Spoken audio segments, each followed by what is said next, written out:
नरेंद्र मोदी पंतप्रधान नसून एक एजंट आहेत. विश्वास बसत नसेल तर हा पूर्ण व्हिडिओ तुमच्यासाठी आहे. न्यूज एजन्सी स्क्रोलने एक रिसर्च केलाय. त्यानुसार मोदीजी विदेश दौऱ्यावर जाऊन आपले मित्र अदानींसाठी एजंट बनून व्यवहार करतात.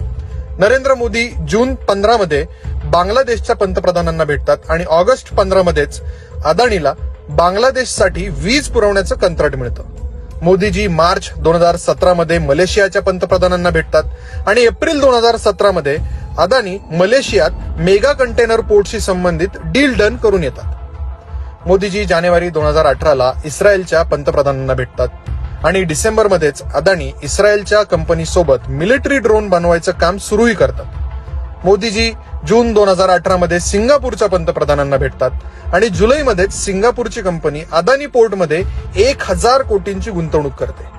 मोदीजी फेब्रुवारी 2020 श्रीलंकेच्या पंतप्रधानांना भेटतात आणि लगेचच जुलैमध्ये अदानींची पोर्ट ऑपरेट करण्यासंदर्भातील व्यवहाराच्या बातम्या बाहेर यायला लागतात. मोदीजी जून 2023 नेपाळच्या पंतप्रधानांना भेटतात आणि 2024च्या जानेवारीत नेपाळ सरकार सांगतं की अदानी येथे एअरपोर्ट बनवतील, त्यांचं मॅनेजमेंट पण बघतील आणि पब्लिक सेक्टरमध्ये गुंतवणूक देखील करतील.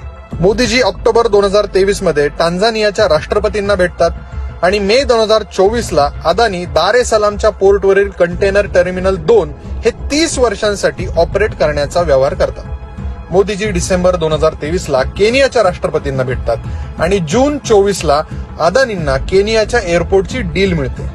मोदीजी जुलै 2024 व्हिएतनामच्या पंतप्रधानांना भेटतात आणि जुलैमध्येच व्हिएतनाम सरकार सांगतं की अदानी समूह येथील एअरपोर्टवर गुंतवणूक करेल. अशीच थोडी अदानींची मजा आहे. एक एजंट रात्रंदिवस जीव तोडून त्यांना रगड श्रीमंत बनवण्यासाठी प्रयत्न करतोय.